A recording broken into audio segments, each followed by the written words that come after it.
ఈరోజు కొరకు నేను దేవుని సన్నిధిలో కనిపెడుతూ ఉండగా స్వస్థత అనే అంశంలో నుండి ఒక అంశమును ఈరోజు మనం ధ్యానించబోతున్నాం. మత్తయి సువార్త 9వ అధ్యాయము 12వ వచనంలో రాయబడి ఉంది, ఆయన ఆ మాట వినగానే ఆరోగ్యము గలవారికి వైద్యుడు అక్కర లేదు కదా అని చెప్పాను. అంటే ఈ వాక్యము యేసుక్రీస్తు చెప్పిన ఒక వాక్య భాగము మత్తయి సువార్త 9:12లోను, ఇంకను లూకా సువార్త 5:31లోను, మార్కు సువార్త 2వ అధ్యాయం 17వ వచనంలోను ఇదే మాటలు రాయబడి ఉంది. అన్నీ చూడవలసిన అవసరం లేదు, ఏదో ఒక వాక్య భాగం చూడండి, మూడిట్లో కూడా ఒకే అంశము రాయబడి ఉంది. అయితే అర్థం ఏమిటి?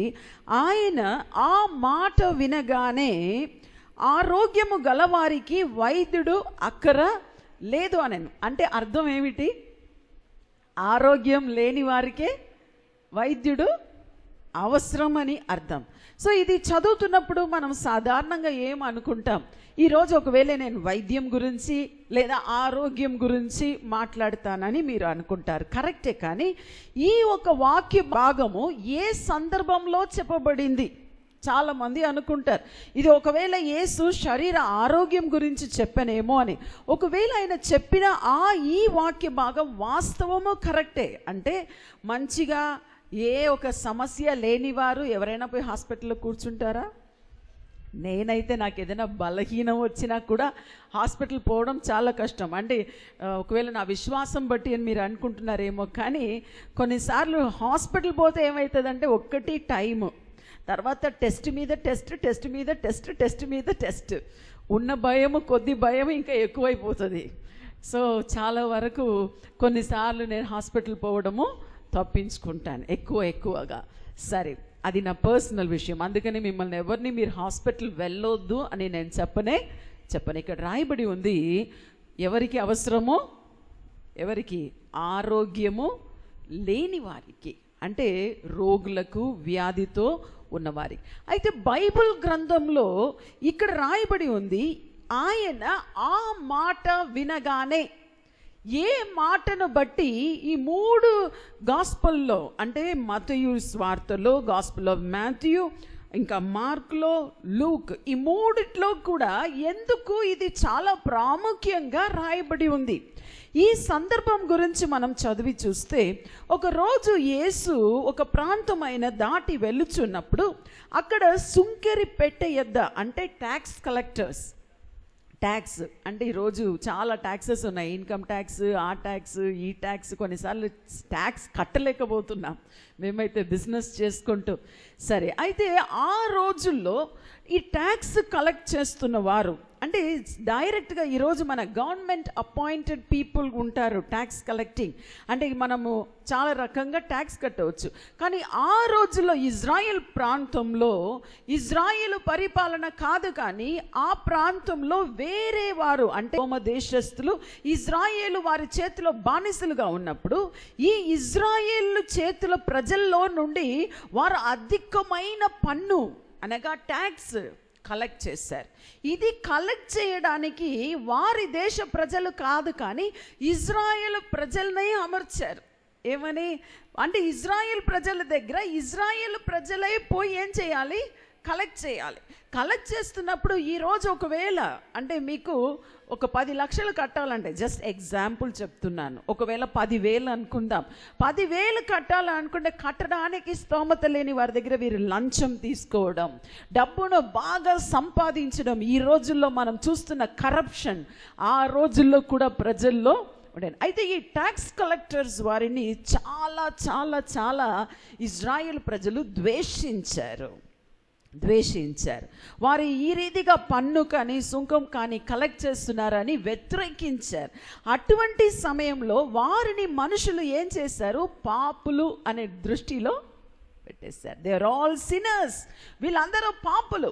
అయితే యేసు ఒక రోజు ఆ మార్గంలో వెళుచున్నప్పుడు ఒకడు ఆ పెట్టె, అంటే డబ్బు వేస్తున్న ఆ పెట్టె దగ్గర కూర్చొని సుంకము వసూలు చేయడానికి మత్తయి అనే వ్యక్తి, ఈ బుక్లో మత్తయి ఉంది, ఇంకా మార్కు, లూక్లో వేరే పేరుతో ఉంది అని 3 ఒకటే. సో మనకు చాలా పేర్లు ఉన్నట్టు.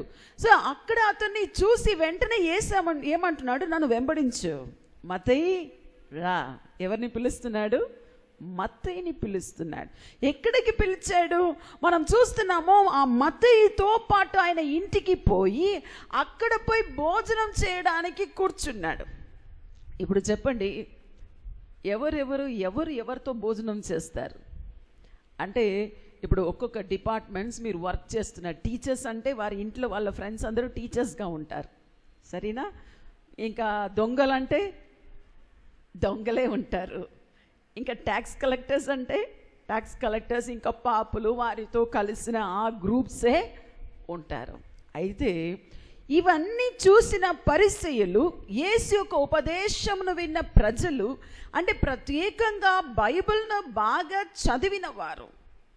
చదివినవారు అంటే బైబిల్ అని మనం చెప్పకూడదు, పాత నిబంధన ధర్మశాస్త్రమును చదివి బాగా దాన్ని ఎరిగిన వారు, యేసు ఉపదేశమును వింటున్న వారు, వారికి అది అభ్యంతరమైంది.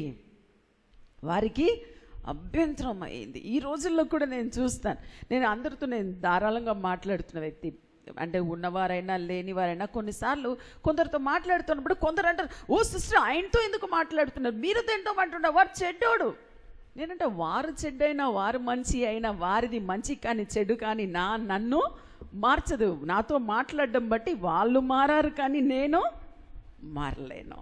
సరే, అయితే ఇక్కడ చూస్తున్నాము, యేసు ప్రభు వారి ఇంట్లో పోయి కూర్చున్నప్పుడు అక్కడ ఎవరున్నారు? ఆయనతో కలిసిన వాళ్ళందరూ భోజనానికి వచ్చారు. అప్పుడు వీళ్ళు డైరెక్ట్గా పోయి యేసును అడగడానికి ఏం లేదు, ధైర్యం సరిపోలేదు, వారికి ధైర్యం లేదు అడగడానికి. ఏంటయ్యా ఎందుకు ఇలా తింటున్నావు, వాళ్ళతో ఎందుకు కలుస్తున్నావు అని. కానీ మనం చూస్తున్నాము, వాళ్ళు శిష్యులు ఎందుకు పోయి అడుగుతున్నారు, ఎందుకు మీ బోధకుడు వీళ్ళతో, ఈ పాపులతో కలిసి ఆయన కూర్చొని భోజనం చేస్తున్నాడు. ఎంత గుసగుస అని మాట్లాడినా అది చెవికి వినపడకపోయినా యేసుక్రీస్తుకు తన చుట్టూ జరుగుతున్నదంతా కూడా బాగానే తెలుసు. వెంటనే శిష్యులు జవాబు ఇయ్యలేదు, కానీ యేసు చెప్పిన మాట, ఆయన ఆ మాట విని, ఏ మాట విని, ఎందుకో పాపులతో ఈయన కలిసి ఉన్నాడు, ఎందుకో పాపులతో ఈయన మాట్లాడుతున్నాడు, ఎందుకు వారితో కలిసి భోజనం చేస్తున్నారు. ఆ రోజుల్లో అది మాత్రం కాకుండా చాలా సంప్రదాయమును పాటించారు. అంటే ఆ రోజు సమరయ స్త్రీతో ఆయన మాట్లాడడం చూసినప్పుడు అక్కడ ఫరిసేయులకు కాదు కానీ శిష్యులకు అభ్యంతరం అయింది. ఈయన ఎందుకు పాపి అయిన ఈ స్త్రీతో మాట్లాడుతున్నాడు, సమరియలతో ఏ సాంగత్యము చేయరు. అంటే మన దేశంలోనే చాలా చాలా చాలా సంప్రదాయములు ఉన్నాయి. నేను అంటే ఏ ఒక కులంను కానీ ఏ కష్టంని కించపరచడానికి కాదు, కానీ నేను మర్చిపోలేనిది, నేను బెంగళూరులో చదివాను. 1st to 9th క్లాస్ వరకు, 9th స్టార్టింగ్ వరకు బెంగళూరులో చదివాను. బెంగళూరు ఎలా అంటే మన సౌత్ ఇండియాలో అన్ని డిఫరెంట్ కల్చర్, తెలుగు ఉన్నారు, తమిళ్ ఉన్నారు, కన్నడ ఉన్నారు, హిందీ మాట్లాడేవే, మలయాళం అందరూ ఉంటారు. సో మా స్కూల్కి ఆ రోజుల్లో నేను దాదాపు ఒక 1/2 కిలోమీటర్ దాకా నడిచి వెళ్ళాలి. సో నడిచి వెళ్తున్నప్పుడు నేను అనుకున్న 7th 8th చదువుతున్నప్పుడు నాతో కలిసి మేము నడిచి వెళ్ళి తిరిగి వస్తున్నప్పుడు చాలా దాహం వేస్తుంది. ఒకరోజు వారి యొక్క సంప్రదాయం నాకు బాగా తెలుసు. ఆ అమ్మాయి టిఫిన్ బాక్స్ తీసుకొచ్చిన సపరేట్గా కూర్చొని తింటుంది, సపరేట్గా చేయి కడుక్కుంటుంది, ఆమె తాగుతున్న నీళ్ళు ఎవరికి ఇయ్యదు. సరే నాకు అల్లరి స్వభావం చిన్నప్పుడు. సరే నేను కావాలని వాళ్ళ ఇల్లు దాటుతున్నప్పుడు ఆమె పేరు చెప్తానే, నాకు దాహం వేస్తుంది, కొంచెం నీళ్ళు ఇవ్వే. ఆమె ఏం చెప్పాలో తోచక, నేను క్రిస్టియన్ అని ఆమెకు తెలుసు, మెల్లగా పోయి వాళ్ళ అమ్మకు చెప్తుంది తమిళ్, అమ్మ ప్రీత నీళ్ళు అడుగుతుంది. వెంటనే వాళ్ళ అమ్మ అక్కడ కేకలేసి మన క్రిస్టియన్ అని పేరు చెప్పే, అవ క్రిస్తవు అవளுக்கு தண்ணி கொடுக்கணுமா, ఆమెకు నీళ్ళు ఇవ్వాలన్నా. ఆమె మమ్మీ రేపు క్లాస్లో ఆమెను చూడాలా, ఆమెనే మా క్లాస్లో లీడర్. తర్వాత ఎలా తీసుకొస్తుంది అంటే, ఆ చెంబు తీసుకొచ్చినప్పుడు, అంటే చెంబు అంటారు కదా, అది ఇత్తడి చెంబు ఉంటుంది, తీసుకొస్తుంది, మంచిగానే నా చేతికి ఇస్తుంది. నేను తాగిన తర్వాత వాళ్ళ అమ్మ అక్కడ నుండి చెప్తుంది, ఈమెం చెప్తుంది తెలుసా, నా చేతిలో నుండి తీసుకోదు, ఆమె అక్కడ పెట్టు.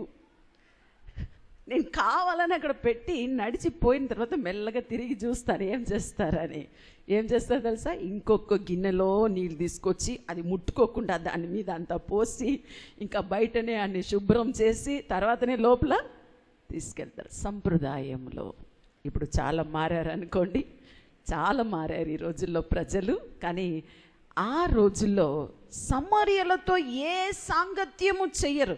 దానికి కారణము ఈ సమరయ ప్రజలు యూదుల్లో మిగిలిన వారు. అంటే ఇజ్రాయేల్ పూర్తిగా ఆ రాజు బబిలోన్ రాజు నాశనం చేసి పోయినప్పుడు కొందరు యూదులను మాత్రం అక్కడ ఉంచిపోయాడు. వారు ఏం చేశారు? ఆ దేశానికి వచ్చిన అన్యులు వారు పెళ్లి చేసుకున్నారు, వివాహం చేసుకున్నారు. వివాహం చేసి వారికి పుట్టిన తరమే ఈ సమరయులు. అంటే వారు ఏదో ధర్మశాస్త్రం బాగా పాటిస్తున్నట్టు అన్ని పాటించి ఇది ఒక్కటి మాత్రం పాటించకుండా ఉన్నట్లు అన్ని విడిచిపెట్టేశారు ఇజ్రాయెల్ ప్రజలు. కానీ ఇది మాత్రం పాటించారు. ఏంటి? వారితో మనం ఏం చేయకూడదు, సాంగత్యము చేయకూడదు. పరిసయ్యులు కూడా అంతే. వారందరూ తమ సొంత నీతిలో మేము పరిశుద్ధమైన ప్రజలు, మేము నీతిమంతులు, మేము ఈ ప్రజలందరూ ఒక లిస్ట్ చేసేస్తున్నారు. ఈ ప్రజలందరూ పాపులు, మేమంతా ఎవరు? నీతిమంతులు. అదే మనం బైబిల్లో చూస్తున్నాం. ఒకరోజు దేవాలయంలో వెళ్ళి ఇద్దరు ప్రార్థన చేశాడు. ఒక్కడెవరు? సుంకరి, ఇంకొకడు పాపి అయిన ఒక వ్యక్తి. దగ్గరకు పోయి, చాలా దగ్గర సమాజ మందిరంలో పోయి అతడు నిలబడి దేవునితో ఏం చెప్తున్నాడు తెలుసా? ఆయన లిస్ట్ ఇస్తున్నాడు దేవునికి. ప్రభువా, నేను అన్నిట్లో కరెక్ట్గా దశమభాగం చెల్లిస్తున్నాను, నేను వారానికి 2 రోజులు ఉపవాసం ఉంటున్నాను, నేను ఈ ధర్మకార్యమన్నీ నేను చేస్తున్నాను. ఇవన్నీ దేవునికి తెలియనట్టు అన్ని దేవునికి చెప్పి దేవుని ఎదుటిని ఆయన ఏమంటున్నాడు? నేను perfect, I don't need you God. That is the thing. అంటే ఏమిటి? God, I'm self righteous, I don't need you. అంటే ప్రభువా, ఇదిగో నా జీవితం అంతా నా నీతిలో నేను బ్రతుకుతున్నాను, నేను చాలా మంచి వ్యక్తి, నేను సన్మార్గుడు, నాకు అది ఇది అని చెప్తున్న వారు ఏమంటారు ఇండైరెక్ట్గా? నేను రక్షించబడ్డానికి నాకు దేవుడు అవసరము లేదు. వారి సొంత నీతి.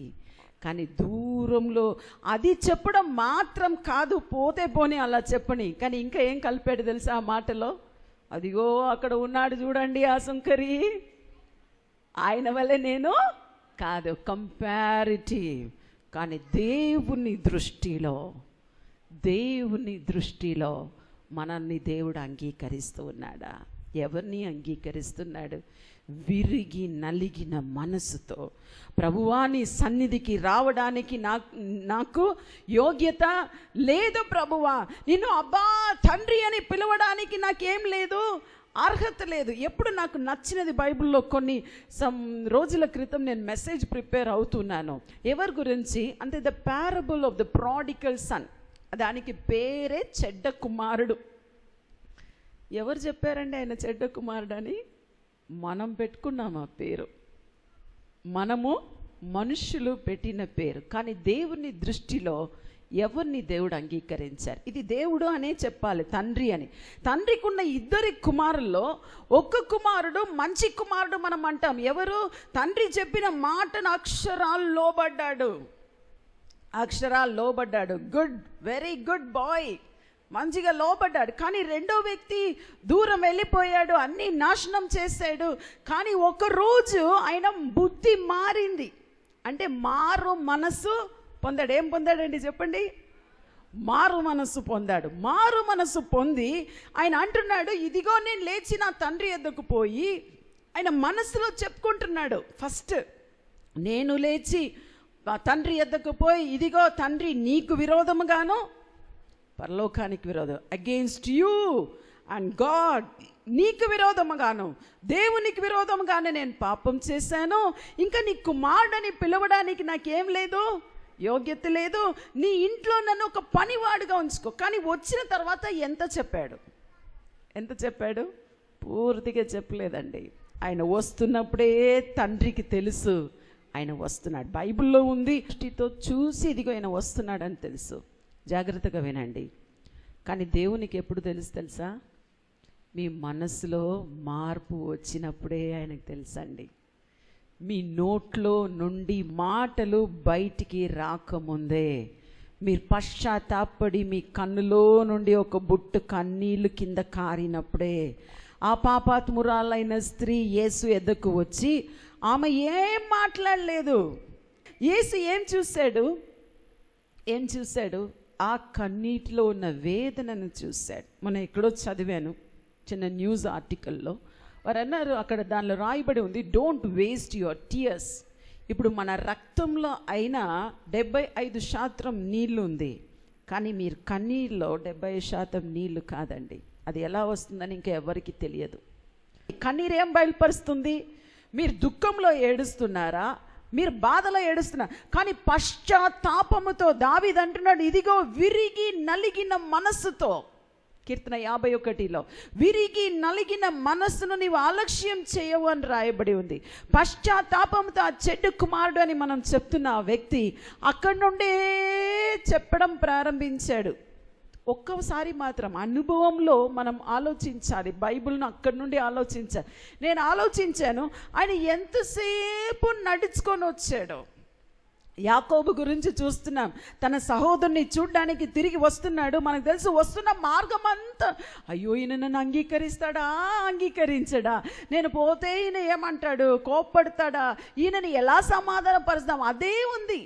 ఈ చెడ్డ కుమారుడు ఒకసారి పశ్చాత్తాపం వచ్చినప్పుడు ఆయన మనసులో అదే ఆలోచన, ఇదిగో నేను తండ్రి యొద్దకు వెళ్తాను, ఇలా చెప్తాను, అలా చెప్తాను. చాలా ఆలోచించాడు. కానీ వచ్చి మాట్లాడింది ఎంతసేపు? ఒక క్షణం మాట్లాడాడు. మనం చూస్తున్నాం, వెంటనే తండ్రి ఆయనను ఫుల్ కంప్లీట్ కూడా చేయలేదు. నీ దాసుడు ఆయన కూడా ఆయన చెప్పలేదు, కానీ ఆయనను మరల కుమారుడుగా అంగీకరించి ఇప్పుడు తండ్రి సంతోషంలో ఎవరు ప్రవేశించారు? మనం చెడ్డ కుమారుడు అంటున్నాం కదా, ఆయన ప్రవేశించాడు. కానీ ఈ మంచి కుమారుడు అన్ని సంవత్సరంలో చేసిన మంచి క్రియలను ఒక్క చెడ్డ క్రియ ద్వారా పోగొట్టుకున్నాడండి. ఎంతమందికి అర్థమైంది? You do all good through out the year and you cancel all your righteousness by doing something one wrong. అర్థమైందా? మీ సంవత్సరం అంతా మీ ఆయుష్ అంతా మంచిది చేసి ఎక్కడో మీ నోటి ద్వారా వచ్చిన ఒక మాట మీ అవిధేయత ఎక్కడో ఏదో మోషే గురించి చూస్తున్నాం. భూమి మీద సాత్వికుడు అని the most humble person and the most ఇంకా చెప్పాలంటే బైబిల్లో రాయబడిన అతని ఇలాంటి సాత్వికుడు లేడు. కానీ ఆయనకు ఒక్కరోజు కోపం వచ్చింది. ఎక్కడ రాకూడదో అక్కడ వచ్చింది, ఎక్కడ రాకూడదో అక్కడ వచ్చింది, చేసింది. మన దృష్టిలో ఒక చిన్న పొరపాటు లాగానే ఉంటుంది. దేవుడు మాట్లాడమన్నాడు, ఈయన కొట్టాడు, అంతే. దానికి ఏమిటి రిజల్ట్?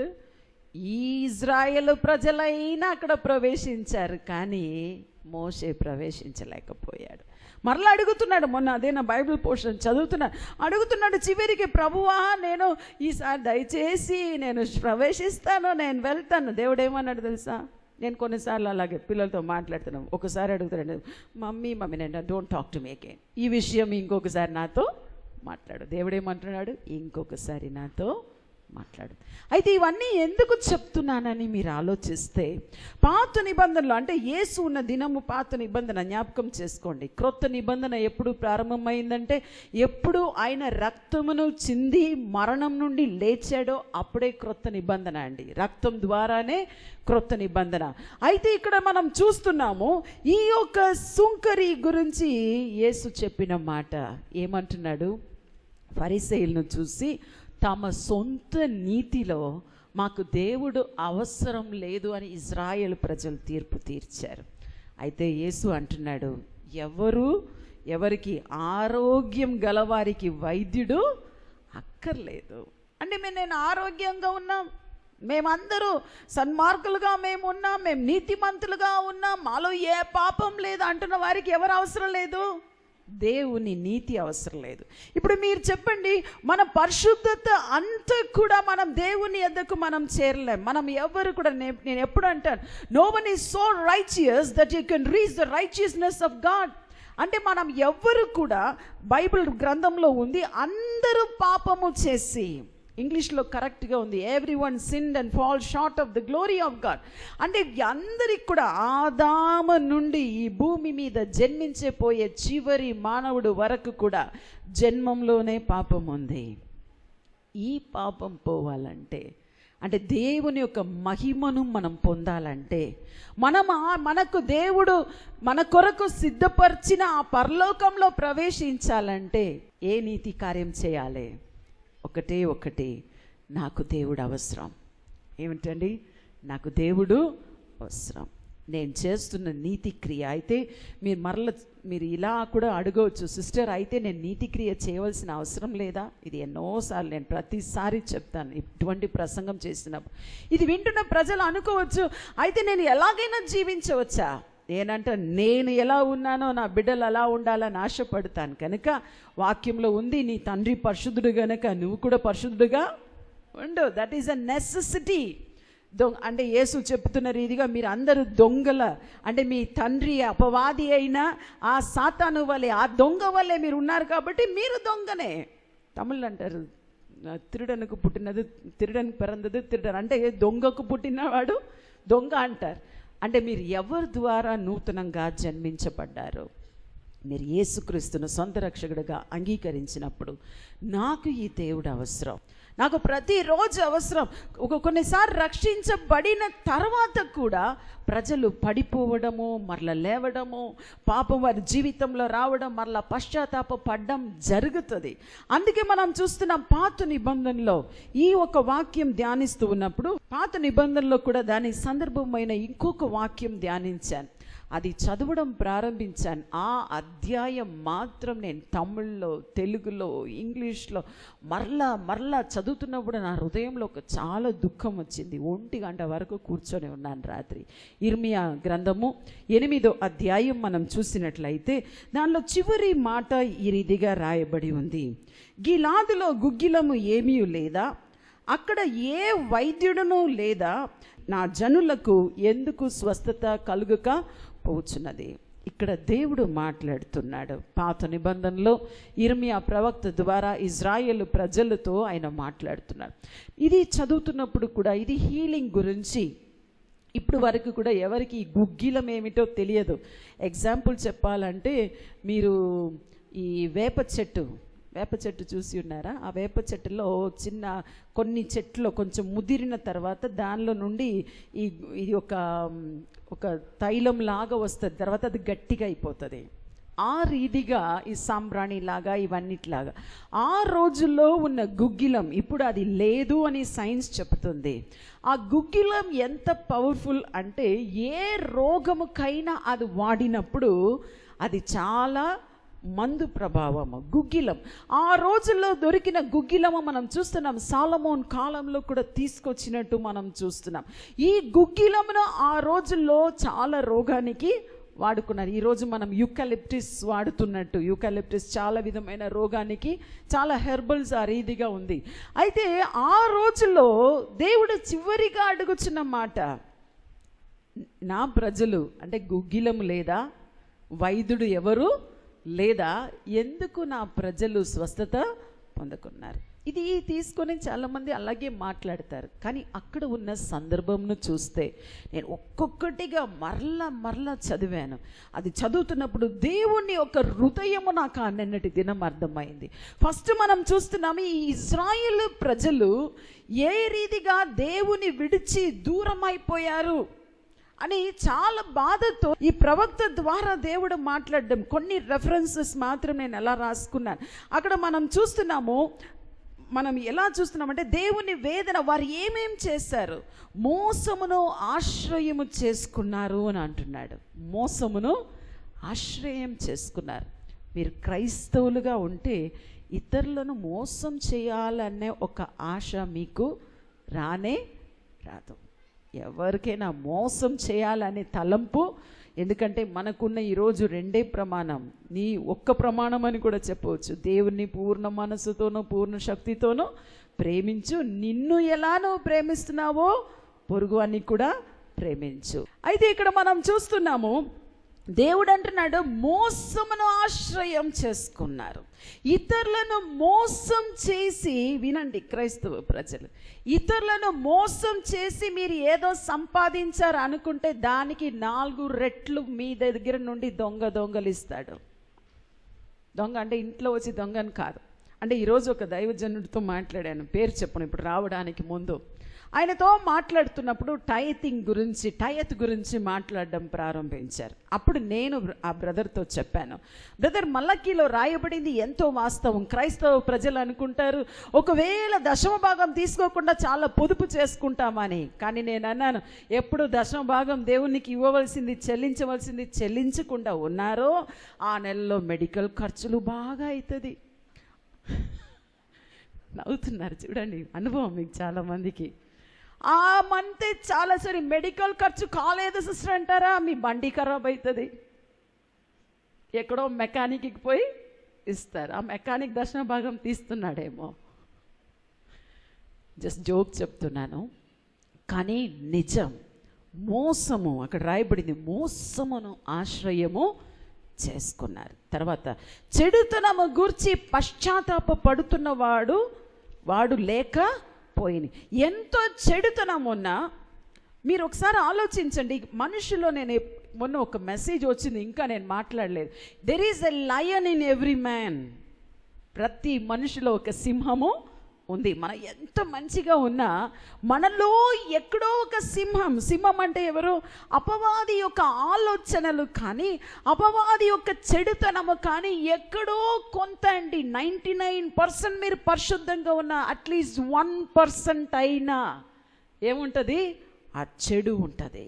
ఎంత గొప్ప దైవజనులైనా నేనైనా సరే. కానీ ఇక్కడ రాయబడి ఉంది, కానీ నిజంగా పరిశుద్ధాత్మతో నింపబడిన వారి హృదయం ఏదైనా చెడు మాట్లాడినప్పుడు గుండె కొట్టుకుంటుందండి, కొట్టుకుంటుంది. నాతో ఇప్పుడు మాట్లాడిన అదే నా మైండ్లో ఉంది. ఆ దైవజనుడు నన్ను సలహా అడిగారు, సిస్టర్ ఏం చేయాలి? నేను అన్నాను, బ్రదర్ మీరు సేవలో మాత్రం వెనుకపడవద్దు బ్రదర్. మనకు కావాల్సింది ప్రజలు, కానీ ఎవరు ఏం మాట్లాడుతున్నారు అనేది కాదు. దేవుడు మీకు ఇచ్చిన పిలుపుని బట్టి మీరు సేవ చేసుకోండి. వెంటనే sister, I appreciate your council, మీరు నాకు ఇలా చెప్పారని నేను చాలా సంతోషపడుతున్నాను. చాలా గొప్ప దైవజనుడు, పేరు నేను చెప్పకూడదు. అయితే నేను ఇప్పుడు ఏమంటున్నాను, మన హృదయంలో అంటే చెడుతనం అనేది వచ్చినప్పుడు, మీరు ఎవరికైనా చెడుతనం చేసి మీరు ఏదైనా ఒక క్రియ చేస్తున్నప్పుడు మంచిగా గమనించండి, మీ హృదయము కొట్టుకుంటుందా? అయ్యో నువ్వు చేస్తున్నది తప్పు, నువ్వు మాట్లాడుతున్నది తప్పు, అయినా చేస్తాం. అలా ఉన్నప్పుడు ఏం చేయాలి? పశ్చాత్తాపడ్డంతో పాటు మీరు ఏదైనా దానికి ప్రతిగా మేలు చేయడం మనం ఏం చేయాలి? జక్కయ్య ఇంటికి యేసు వెళ్ళాడు. అన్ని రోజులు పశ్చాత్తాపడని వ్యక్తి, బాగా ధర్మశాస్త్రం తెలిసిన వ్యక్తి. అందుకే ఆయన గురించి ఆయన అబ్రహాం కుమారుడు అని దేవుడు అంటున్నాడు.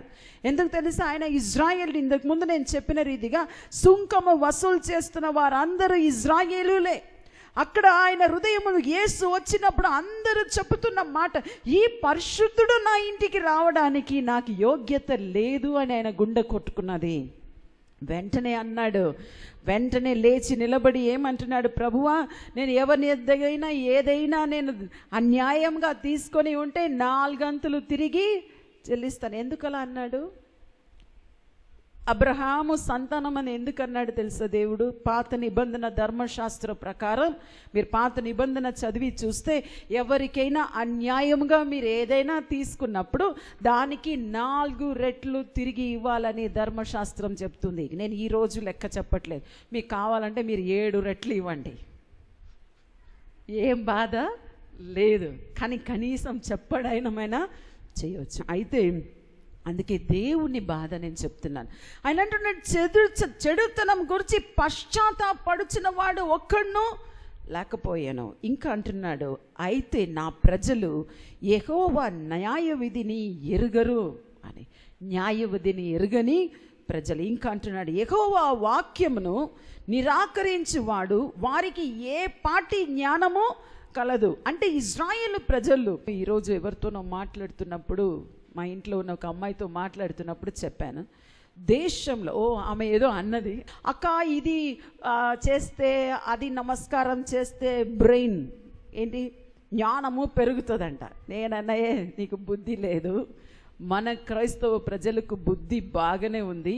నేనన్నాను ప్రపంచంలో ఇజ్రాయేలు ప్రజలకు ఉన్న జ్ఞానము తెలివి వేరెవ్వరికి లేదండి, ఎవరికి లేదు. కనిపెట్టిన ఈ రోజుల్లో top bankings in the world. మొన్న ఒకరు చెప్పారు ఈ మాట, నేను ఒక కాన్ఫరెన్స్కి వెళ్ళాను, అక్కడ చెప్తున్నారు ఆయన, ఇప్పుడు మీరు సౌదీకి వెళ్ళినా, అరబ్ కంట్రీస్ పోయినా, ప్రపంచంలో ఎక్కువ డబ్బున్న బ్యాంకుకి CEO ఎవరు తెలుసా? అందరు ఇజ్రాయెల్ ప్రజలు. ఇజ్రాయెల్ ప్రజలకు కారు బంగ్లా ఎక్కువ జీతం ఇచ్చి వారిని పనికి పెట్టుకుంటారు, ఎందుకంటే వారికి జ్ఞానము తెలివి ఎక్కువ. అయితే ఈరోజు కొందరు మన క్రైస్తవ ప్రజలు ఎందుకు, ఈరోజు నా కూతురు ఏదో చెప్తుంది, ఎగ్జామ్ రాసుకొని వచ్చింది, మమ్మీ ట్రస్ట్ ఫెయిత్. నేను నన్ను ట్రస్ట్ ఫెయిత్ అన్నీ ఉండాలి, కానీ చదవకుండా ట్రస్ట్ ఫెయిత్ పనికి రాదు. మీ విశ్వాసం ఉండాలి, కానీ క్రైస్తవ ప్రజలకు కొంచెం సోమరితనం వస్తుంది. దేవుడు చూసుకుంటాడు, ఏం దేవుడు వచ్చే ఎగ్జామ్ రాస్తాడా? నోవే, జరగదు. నేను మీ ఎదుట ఈరోజు నిలబడాలంటే నేను చాలా టైర్డ్గా ఉన్నాను. అయినా కూడా నిన్న సాయంత్రం 7 గంటల నుండి 1 గంట వరకు మీ ఎదుట 1 అవర్ నిలబడడానికి నేను కొన్ని గంటలు నేను దేవుని సన్నిధిలో కనిపెట్టాలి. అయితే ఇక్కడ దేవుడు అంటున్నాడు, మీకు ఏం తెలివి? మీ తెలివి ఎటువంటి తెలివి? దేవుడు లేని తెలివి. యెహోవా వాక్యమును నిరాకరించి వారికి ఏ పాటి జ్ఞానము గలదు అని చెప్తూ, ప్రవక్తులు జ్ఞానులు అందరి వంచకులు అంటున్నాడు. ఈ మాట చదువుతున్నప్పుడు నా గుండె అలా ఒక నిమిషం కొట్టుకున్నది. ప్రవక్తులు, జ్ఞానులు, ఇంకా అందరి వారి గురించి ఆయన అంటున్నాడు, వారు అందరూ వంచకులు. ఒక నిమిషం నేను పరీక్ష చేసుకున్నాను, ప్రభువా ఎక్కడైనా ఎవరినైనా మనుషులను తృప్తిపరచడానికి నేను ప్రవచనం చెప్తున్నానా? నేను పరీక్షించాను, లేదు, ఇప్పుడు వరకు చెప్పలేదు, నాకు తెలిసి చెప్పలేదు. అంటే తృణీకరంగా అయితే చెప్పలేదు. ప్రవచనాలు తప్పుగా పోవడము కొన్నిసార్లు ప్రజల చేతిలో ఉంది, కొన్నిసార్లు దైవజనులు తృణీకరంగా కాకుండా వారి మనసులో వస్తున్న ఆలోచనను కొన్నిసార్లు ప్రవచనంగా చెప్పడము జరగవచ్చు. సరే, అయితే ఇవన్నీ చదువుతున్నప్పుడు ఇవన్నీ దేవుని కంప్లైంట్. ఏమిటండి నేను చెప్పింది? కంప్లైంట్. అయ్యో నువ్వు అలా చేసినావు, ఇలా చేసినావు. కానీ ఇప్పుడు దేవుని హృదయం నేను చెప్తాను. ఇదే వాక్యం భాగంలో మధ్య దేవుని ఆలోచన 4వ వచనంలో ఉంది, మనుషులు పడి లేవకుందురా, తొలగిపోయిన తర్వాత మనుషులు తిరిగి రారా. దేవుడు ఏమంటున్నాడు? ఒకసారి పడితే మరల లేవరా? పడితే ఎవరైనా సరే నేను పడ్డాను కదా అక్కడే ఉంటానని ఉంటారా? ఎవ్వరూ ఉండరు. ఇక్కడ దేవుడు చెప్తున్నది శరీరంలో లేవడం కాదు. ఒకసారి వినండి, ఎప్పుడో ఒకసారి పొరపాటు చేసి మీరు పడ్డారా? తప్పు చేశారా? మీకు పశ్చాత్తాపం వచ్చిందా? అయ్యో నేను చేశాను, నేను తప్పు చేశానని కృంగిపోయి అక్కడనే ఉండి నశించిపోవాల్సిన అవసరం లేదు. You have help. మీకు హెల్ప్ చేయడానికి, మీకు సహాయం చేయడానికి దేవుడు ఎప్పుడు ఉన్నాడండి. మీరు లేవాలి. Get up from that place. పరిగెత్తుకొని పోండి. అక్కడ రాయబడింది, చెడ్డ కుమారుని ఆయన ఉన్న స్థలం నుండి లేచి ఏం చేశాడు? లేచాడు. నేను పోతాను, నా తండ్రి కొట్టినా పర్వాలేదు, నా తండ్రి తిట్టినా పర్వాలేదు, నన్ను ఇంట్లో నుండి వెళ్ళగొట్టినా పర్వాలేదు, నేను వెళ్తాను నేను. కానీ ఈ లోకంలో ఉన్న తండ్రులు చేస్తారేమో, కానీ నా పరలోక తండ్రి అస్సలే చేయడు. చేపలు కొట్టి దేవుని మహిమపరుద్దాం. హల్లెలూయా. My God is so good and a loving God. నా దేవుడు చాలా మంచి దేవుడు. నా దేవుడు అంటున్నాను, నాకు స్వార్థం ఎక్కువ. మీరు చెప్పండి, మా దేవుడు, నా దేవుడు మంచి దేవుడు చెప్పరా? ఇప్పుడు వస్తున్నప్పుడే మేము మాకు అని ఈ వర్డ్స్ అన్నీ ఆలోచించి నేను ప్రార్థన చేస్తూనే ఉంటాను. కొన్నిసార్లు నేను తల దూతూ అలా మాట్లాడుతున్నప్పుడు నేను అంటే బైబిల్లో అలా లేదు, అయినా నేను మాకు అనేది నేను నాకు అంటాను. మీరు కూడా అలా దేవుణ్ణి పిలిస్తే దేవునికి చాలా సంతోషం. సరే, ఇక్కడ మనం చూస్తున్నాం, మనుషులు పడి లేవకుందురా, తొలగిపోయిన తర్వాత మనుషులు తిరిగి రారా అంటే దేవుడు ఏం ఆశపడుతున్నాడు? పడినా లేవండి, దూరం అయిపోయినా నా యొద్దకు రండి. ఇన్ని మాటలు మనం చూస్తున్నాం. శాపంను కూడా అక్కడ చూస్తున్నాం. ఆయన శపించినా కూడా మీరు నాశనం అయిపోవాలని ఏ తల్లి తండ్రి కోరుకోరండి. కొట్టిన పిల్లలు చనిపోవాలని కొడతారా? ఎందుకు కొడతారు? బాగుపడాలని కొడతారు. తిడితే ఎందుకు తిడతారు? బాగుపడాలని తిడతారు. అంటే చెడ్డగా ఉన్న తల్లిలు తిట్లు నేను చెప్పట్లేదు. నోట్లో వచ్చే మాటలు అన్నీ వజ్రంగానే ఉంటుంది కొందరి మాటలు. ఆ మాటల గురించి నేను చెప్పట్లేదు. మంచి క్రైస్తవ తల్లిదండ్రుల గురించి నేను చెప్తున్నాను. అయితే ఇక్కడ చూస్తున్నాం, దేవుడు అంటున్నా తిరిగి రారా నా ఎందుకు, తిరిగి రారా, తిరిగి రారా. God wants you back. దేవుడు మరల నా ప్రజలు నా ఎదుకు రావాలని ఆశపడుచున్న దేవుడు. తర్వాత వాక్యం, అదే వాక్యం అధ్యాయంలో మనం చూస్తే 19లో కూడా ఆయన అంటున్నాడు, యెహోవా సీయోనులో లేకపోయినా, ఆమె రాజు ఆమెలో లేకపోయినా అని బహు దూరదేశం నుండి నా ప్రజలు రోదన శబ్దము వినపడుచున్నది. ఇప్పుడు దేవుడు అంటున్నాడు, నా ప్రజలను ఇదిగో బానిసలుగా తీసుకుపోయారు, అక్కడి నుండైనా నన్ను పిలుస్తున్నారా? ఇదిగో సియోన్లో దేవుడు లేకపోయినా, అంటే ఆమెలో రాజు లేకపోయినా, మీ దేవుడు ఎక్కడ ఉన్నాడండి ఇప్పుడు? అంటే ఈరోజు నేను ఇజ్రాయెల్ ప్రజల గురించి చెప్పడం లేదు. అది పాత నిబంధన, అది పాత నిబంధన. ఇంకా దేవుడి మాట చూడండి, కోతకాలం అయిపోయింది, ఇంకొక కాలం అయిపోయింది, ఇన్ని కాలం అయిపోయింది. కానీ అక్కడ ఆయన అంటున్నాడు, కాలము గతించి ఉన్నది, మన రక్షణ నొందకే ఉన్నాము అని చెప్పుదురు. అంటే ఇక్కడ దేని గురించి రాయబడి ఉంది? శరీరము గురించి కాదు, కానీ రక్షణ గురించి రాయబడి ఉంది. నా ప్రజలు ఇంకా రక్షణ పొందకుండా ఉన్నారు కదా అని ఆయన వేదన పడుతున్నారు. ఇంకా 21 నాకు చాలా నచ్చింది. అది యేసుక్రీస్తు గురించిన ప్రవచనం అని అన్నాను. ఇర్మియా 8:21లో, జెరెమియా 8:21లో ఉంది, నా జనుల వేదనను బట్టి నేను వేదన పడుచున్నాను, వ్యాగుల పడుచున్నాను, క్రూర భయము నన్ను పట్టి ఉన్నది అని ఇర్మియా తన భయము గురించి దేవుని భయంతో కలిసి చెప్తున్నాడు. ఇప్పుడు ఎవరికి భయం వచ్చింది? అయ్యో నా ప్రజలు, నా జనులు వేదన పడుచున్నారు, ఇదిగో నా ప్రజలు వ్యాకుల పడుచున్నారు, ఇప్పుడైనా వారు మారు మనసు పొంది నా దగ్గరకు వస్తారా, లేకుంటే రాకుండా అలాగే పోతారా అని దేవునికి భయం వచ్చిందంట. ఇది ఎవరి గురించి రాయబడి ఉంది? యేసుక్రీస్తు గురించి రాయబడిన మాట. గెత్సెమనే తోటలో మనుషుల పాపమంతా ఆయన మీద మోపబడుతున్నదని తెలిసి ఆ భారమును బట్టి అక్కడ రాయబడి ఉంది, ఇదిగో మరణకరమైన వేదనతో, ఆయన భయముతో, వ్యాకులముతో గెత్సెమనే తోటలో ఉన్నారు. ఎందుకు యేసుకు భయం వచ్చింది? అపవాదికైనా భయపడలేదండి. అపవాదికి ఎంత మాత్రమైనా ఒక్క మాట చెప్తే అపవాది ఏం చేశాడు? పారిపోయాడు. కానీ భయపడింది ఎవరి గురించి? తన ప్రజల గురించి, తన ప్రజల గురించి. మొన్న ఒక కాన్ఫరెన్స్లో మాట్లాడాను. అప్పుడు నేను చెప్పాను, I'm not at all afraid of the devil. ఇప్పుడు బ్రదర్ అన్నారు భయం అని. నాకు అస్సలే భయం ఉండదు, ఎందుకంటే ఆ బాధలని అనుభవించాను కనుక. ఆ దయ్యం పట్టిన వారు, ఆ ఒక కాన్ఫరెన్స్లో దయ్యం పట్టిన వారు తీసుకొచ్చారు. అంటే అది దైవజనుల కుటుంబంలోనే. అంటే ఎక్కడో బాంబే నుండి వచ్చిన ఒక దైవజనుడు పోయి ప్రేయర్ చేస్తున్నాడు. నేను నా గదిలో, అంటే పాస్టర్స్ గదిలో, అక్కడ కెమెరా, సీసీ కెమెరా ఉంది. హాల్లో ఏం జరుగుతుందో చూసుకొని జస్ట్ ఒక రొట్టె తింటున్నాను. ఆ రొట్టె నాకు లోపల పోవడం లేదు, ఎందుకంటే ఆ పాస్టర్ వెళ్ళగొడుతున్నాడు చాలా గొప్ప, పోవట్లేదు అది. నేను చూశాను. రెండో చపాతీ తీసుకొచ్చింది అమ్మాయి. నిన్న అమ్మ ఉండమ్మా, నేను కొంచెం అక్కడ పోయి వచ్చాను. వెంటనే నన్ను ఆహ్వానించిన బ్రదర్ అన్న, సిస్టర్ అక్క ఇప్పుడే మీరు వచ్చారు, ఇంతసేపు మీరు నిలబడ్డారు, మీరు ఉండండి, ఆయన వెళ్ళకొడతాను. నేను నన్ను పాపం ఆమె, ఇదిగో చూడండి జుట్టు పట్టుకొని అది చేసుకొని ఆమె బాధలో ఉంది, ఇవన్నీ ఎందుకు, నేను ఒక్క నిమిషం వస్తాను బ్రదర్ అని పోయి నేను లేచిపోయి ఆ దయ్యం వెళ్ళకొట్టాను. కానీ ఇప్పుడు ఏమంటున్నాను, దయ్యంను వెళ్ళకొట్టడం ఈజీ. నా నెక్స్ట్ డే మీటింగ్లో చెప్పాను, I'm not afraid of the devil, but I'm only some time afraid of the people. ఎవరు తెలుసా? మనుషులేనండి భయం.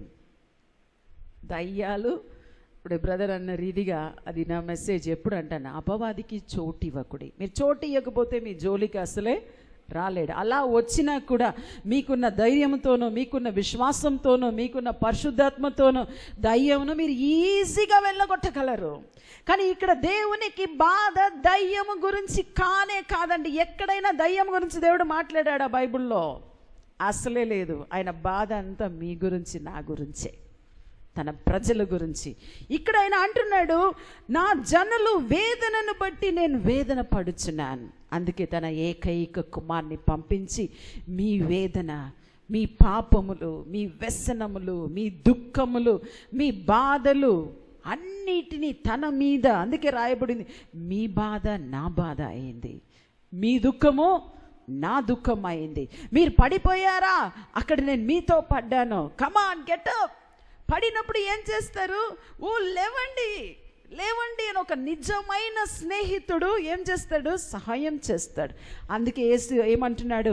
తన స్నేహితుల కొరకు ప్రాణం ఇచ్చే ప్రేమ కన్నా గొప్ప ప్రేమ వేరేమియో లేదు. మనల్ని ఆయన స్నేహితుడు అని పిలిచారు. దాని తర్వాతనే దేవుడు అంటున్నాడు చివరిగా, గిలాదులో గుగ్గిలమేమియో లేదా, గిలియాద్ అని అంటారు ఇంగ్లీష్లో, గుగ్గిలము లేదా. అక్కడ ఏ వైద్యుడునో లేదా. ఎవరైనా చెప్పరా, ఈరోజు నేను ఇక్కడ నిలబడి ఉన్నానంటే ఎలా నిలబడి ఉన్నాను? నేను ఒక వైద్యుడుగా నిలబడి ఉన్నాను. అంటే మిమ్మల్ని స్వస్థపరచడానికి కాదు, మీకు స్వస్థత ఉంది అని చెప్పడానికి. మొదటి స్వస్థత ఎక్కడ ఉండాలి? హృదయానికి ఉండాలండి, మీ ఆత్మకు ఉండాలి, మీ ప్రాణానికి ఉండాలి. మీ ప్రాణము మీ శరీరం కన్నా చాలా శ్రేష్టమైనది. మీలో ఉన్న ఆత్మ మీ శరీరం కన్నా చాలా శ్రేష్టమైనది. ఈ పై ఉన్న ఈ శరీరము కొన్ని రోజుల్లో చనిపోవచ్చు, లేదా దేవుని రాకడలో రూపాంతరం పొందవచ్చు. ఈ శరీరంలో నిన్న పాస్టర్స్ మీటింగ్లో చెప్పాను, ఈ శరీరంలో కుళ్ళు ఉండవచ్చు, కానీ కుళ్ళు ఎక్కడ ఉండకూడదు? లోపల ఉండకూడదు. Let not your heart stink. Me body అంటే మీ శరీరంలో ఏమైనా పర్వాలేదు, కానీ శరీరానికి కూడా యేసు ఏం చేశాడు? గాయపడ్డాడు.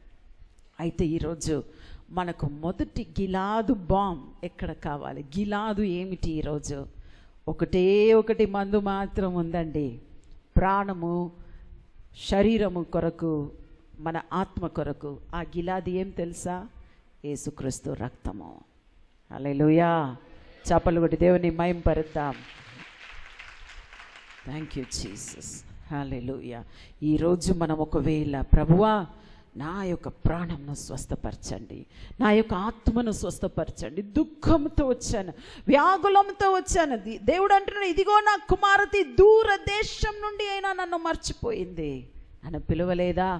ఒకవేళ టీవీలో చూస్తున్న వారైనా సరే, మీరు ఇంటికి తిరిగి పోయినా సరే, అయ్యో నాకు హెల్ప్ ఎవరు? సెకండ్ సాటర్డే మీటింగ్లో మాత్రమే ఇది జరుగుతుందని కాదండి. మీరు ఏ దేశంలో ఉన్నా కూడా సరే, మీరు ఉన్న చోటు మీరు దేవుని వైపు చూసుకుని, లార్డ్ హీల్ మై సోల్, ఇదిగో నా ప్రాణంను స్వస్థపరచండి. Heal my soul lord, heal my spirit lord. నేను విరిగి నలిగిన మనసుతో ఉన్నాను, నన్ను స్వస్థపరచమంటే మీకు ఒక గిలాదు బాంబ్ ఉంది, గిలాదు ఉంది. చివరిగా లూకా సువార్త 4వ అధ్యాయం 23వ వచనంలో చూస్తున్నాం. ఆయన వారిని చూసి, వైద్యుడా నిన్ను నీవే స్వస్థపరచుకొనుము అని సామెత చెప్పి, కపెర్నహూములో ఏ కార్యములు నువ్వు చేసితివో మేము వింటిమో, ఆ కార్యములు నీవు ఈ స్వదేశమందును చేయమని మీరు నాతో నిశ్చయంగా చెప్పుదురా నేను. ఇది శరీర స్వస్థత గురించి రాయబడి ఉంది. ఇది ఎక్స్ప్లెయిన్ చేయాలంటే చాలా టైం పడుతుంది, క్లుప్తంగా చెప్తాను. యేసు యొక్క సొంత ఊరు నజరేత్ అండి. ఇప్పుడు నాకు బ్రదర్కి ఇద్దరికి కూడా మాకు తమిళనాడులో నజరేత్ అని ఒక చిన్న ప్లేస్ ఉంది. బ్రిటిషర్స్ కాలంలో అక్కడ మొదటి స్వార్థ వచ్చిందని చెప్పి ఆ ఊరుకు నజరేత్ అని పేరు పెట్టారు. అయితే యేసు జన్మించిన స్థలము, ఆయన పెరిగిన స్థలము నజరేత్. ఇప్పుడు నేను బెంగళూరు అని చెప్పినట్టు, కానీ ఆయన సేవకు వచ్చినప్పుడు, ఎప్పుడు బాప్తిస్మం పొందాడో, ఆయన శిష్యులతో పాటు కపెర్నహూములో నివాసం చేశాడు. పరిశుద్ధాత్మను పొందుకున్న తర్వాతనే ఆయన ఏం చేయడం ప్రారంభించాడు? దయ్యాలు వెళ్ళగొట్టడం, అద్భుత కార్యములు చేయడము ప్రారంభించాడు.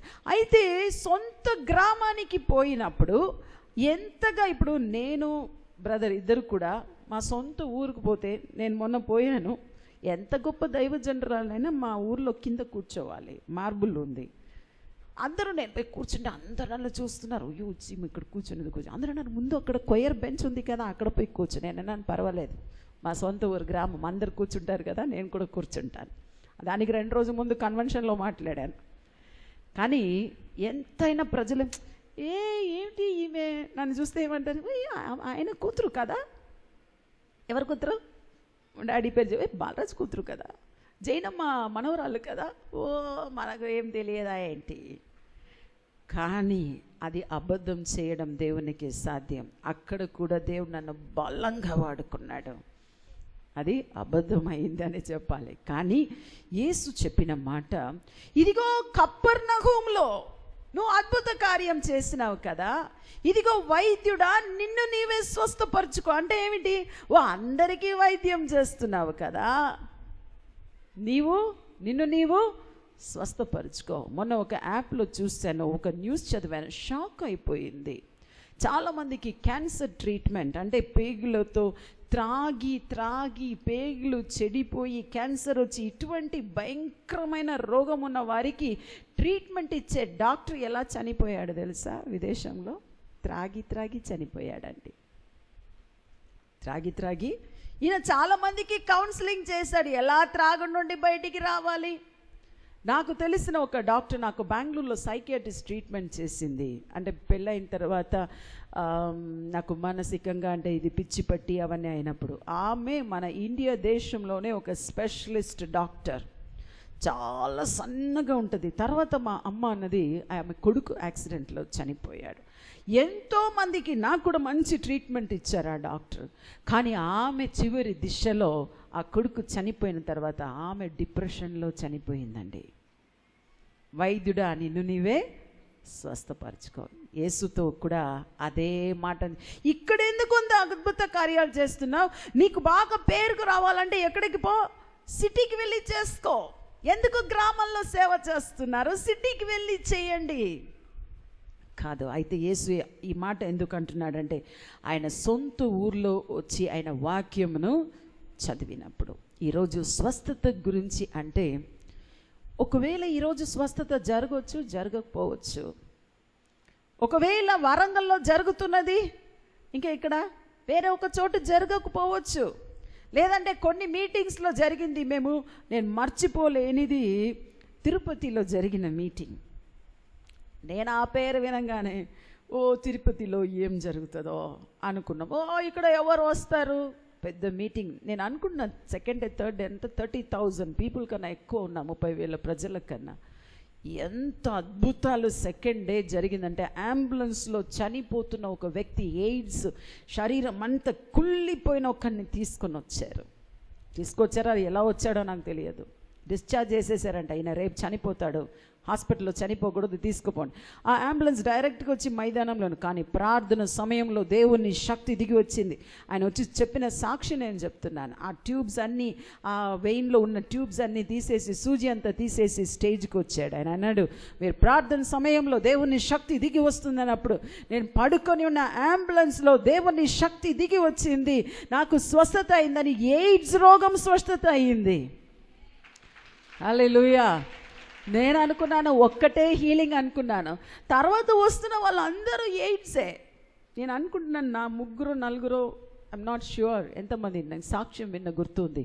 ఆ రోజు గంట సేపు కన్నా ఎక్కువ సాక్ష్యం అడిగినానండి. ఎక్కడ? తిరుపతిలో. ఎందుకు అక్కడ జరుగుతుంది, ఎందుకు వారంగల్లో జరగట్లేదు? హీలింగ్ విషయం మాత్రం చాలా చాలా ఎటువంటిదంటే మనం ఏమి గెస్ట్ చేయలేం. కొన్ని మీటింగ్స్ నేను బాగా ప్రిపేర్ అయిపోతాను, ఇక్కడ అలా జరుగుతుంది, ఇలా జరుగుతుంది, అక్కడ పోతే మెసేజ్ తప్ప ఏముండదు. నేను ఇంటికి వచ్చి ఒకరోజు అడగడం, ప్రభువు నేను బాగా ప్రిపేర్ అయిపోయాను, బాగా ప్రార్థించిపోయాను, ఇక్కడ ఏం జరగట్లేదు. అప్పుడు ప్రభు నాకు నేర్పించినది, ఇప్పుడు వరకు అనుభవంలో స్వస్థపరుస్తున్నది నీవు కాదు, నేను. I am the healer. దేవుడే. పాత నిబంధనలో దేవుడు అంటున్నాడు ఇజ్రాయెల్ ప్రజలతో, నిర్గమకాండంలో, నేను స్వస్థపరిచి యెహోవా అక్కడ రాయబడిన స్వస్థత నా కట్టడలను, నా నియమములను, నా యొక్క మార్గంలో నువ్వు అనుసరించి నువ్వు విని దాని ప్రకారం నువ్వు చేసిన ఎడలా ఐగుప్తులకు రానిచ్చిన ఆ రోగం ఏమి నీకు రానియకుండా నేను స్వస్థపరచు యెహోవా. అందరూ మనం పట్టుకుంటాం, స్వస్థపరచు యెహోవా మాత్రమే కావాలి. విడిచిపెట్టేస్తాం, ఎడిటింగ్ చేసేస్తాం, ఇవన్నీ వద్దండి, ఇదే మాత్రం కావాలండి. సో ఈరోజు మీ మీద నేరం మోపడానికి నేను చెప్పడం లేదు, కానీ ఈరోజు మీ మనసులో ఎక్కడైనా పశ్చాత్తాపం ఉంటే, ప్రభువా మొట్టమొదటిగా నా ప్రాణంను, నా ఆత్మలో ఉన్న భారమును తొలగించండి, నీ పరిశుద్ధాత్మతో నన్ను నింపండి. పరిశుద్ధాత్మ దిగి వచ్చినప్పుడు మీకు స్వస్థత కలుగుతుందండి. హల్లెలూయా, హల్లెలూయా. పిఠాపురం అనే ప్రాంతంలో మీటింగ్ జరిగినప్పుడు దేవుని అగ్ని దిగి వచ్చి, నేను అనుకున్న ఒక 6-7 వేల మంది మీద దేవుని శక్తి వచ్చిందండి. వచ్చి అందరూ అలా పడిపోయారు. తర్వాత హీలింగ్ ప్రేయరే నేను చేయలేదు, తర్వాత అంతా ఆటోమేటిక్ హీలింగ్. ఎందుకు తెలుసా? ఎక్కడ దేవుని యొక్క ప్రభావము, దేవుని యొక్క సన్నిధి దిగి వస్తుందో అక్కడ స్వాతంత్ర్యం ఉంది. రోగంలో నుండి, వ్యాధి నుండి. ఈరోజు యేసు చనిపోయింది మన పాపం నిమిత్తం మాత్రం కాదు, ఆయన శరీరం కొట్టబడినది మన శరీర స్వస్థత నిమిత్తమని రాయబడి, ఆయన పొందిన దెబ్బల చేత మనకు విడుదల. సిస్టర్ ప్రీతా జడ్సన్ను బట్టి విడుదల కాదండి, మరలా చెప్తున్నాను, సిస్టర్ ప్రీతా జడ్సన్ను బట్టి స్వస్థత కాదండి, నాలో దేవుడు అంటున్నాడు, ఇదిగో సియోను మీ దేవుడు, నీ రాజు నీలో లేడా? నా విశ్వాసం ఏం తెలుసా? ఆ రాజు ఎక్కడో లేడండి, నాలో ఉన్నాడు. నాలో ఉన్నవాడు ఈ లోకంలో ఉన్నవానికంటే గొప్పవాడు. ఈ లోకంలో అపవాది ఉండని, ఎవరుండనండి, నాలో ఉన్న దేవుడు గొప్పవాడు. ఎంతమందికి ఈ గొప్పవాడు కావాలి? నాకు పరిశుద్ధాత్మ కావాలి, నాకు అభిషేకం కావాలి, నాకు స్వస్థత కావాలి. ఇప్పుడు జరుగుతుందని మీరు నమ్మండి. అది ఏ రోగమైనా సరే, అది క్యాన్సర్ అయినా సరే, గడ్డైనా సరే, ఈ మధ్య నాకు మరల దేవుడు చెప్తున్నది, నూతనమైన కన్నులు సృష్టించబడుతుందని. గ్రుడ్డివాడు కాదు, కన్ను లేని వారికి కూడా కన్నులు, క్రియేటివ్ మిరాకిల్స్. ఈరోజు ఉదయం ప్రార్థనలో ఉన్నప్పుడు, నిన్నటి దినం ప్రార్థనలో ఉన్నప్పుడు, ఈ వారము అంటే ఈ 2 వీక్స్ నుండి నా మరల నేను కన్నుల అభిషేకం నేను చూస్తున్నాను. నేను అడిగాను, వాట్ ఈస్ దిస్ లార్డ్? ప్రభు అన్నాడు, క్రియేటివ్ మిరాకిల్ నువ్వు చూడబోతున్నావు. చచ్చిపోయిన వారు మన దేశంలో లేవాలి. ఆమేన్, ఆమేన్, హల్లెలూయా. ప్రాముఖ్యమైన సమయం ఇది. ఎవరెవరు వాక్యంను విన్నవారు, thank you Jesus, we praise you Lord. కళ్ళు మూసుకొని దేవుని వైపు చూద్దాం. దేవుని బలమైన శక్తి నేను అనుభవిస్తూ ఉన్నాను. దేవుని బలమైన ప్రభావము యేసు మాట్లాడుతున్నప్పుడు వాక్యంలో ఉంది, స్వస్థపరచు ప్రభావం ఆయనలో నుండి బయలుదేరిపోయిందని. ఈరోజు కూడా స్వస్థపరచు ప్రభావం మీలోనికి ప్రవహించి ఈ సమయంలో వస్తున్న టైం ఇది. దేవుని బలమైన శక్తి, దేవుని బలమైన ప్రభావము మీ మీద దిగి వస్తున్న సమయం ఇది. అంతకు ముందు ఎవరైనా, ప్రభువా నా మనసు ఇలా ఉంది, ప్రభువా నేను ఇదిగో పడిపోయి ఉన్నాను, నన్ను లేవనెత్తు వారు ఎవరైనా ఉన్నారా? నన్ను ఆదరించి వారు ఎవరైనా ఉన్నారా? నేను పాపం అనే ఊబిలో పడిపోయి ఉన్నాను అంటున్నారా? మీ కొరకు యేసు సిలువలో రక్తంను చిందించాడు. మీ కొరకు, నా కొరకు ఆయన సిలువలో రక్తంను చిందించారు.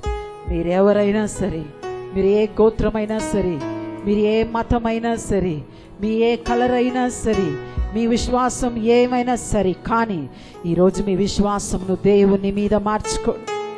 మీరు చెప్పండి, ఈ యేసయ్య తప్ప, it is none other than the Lord Jesus Christ.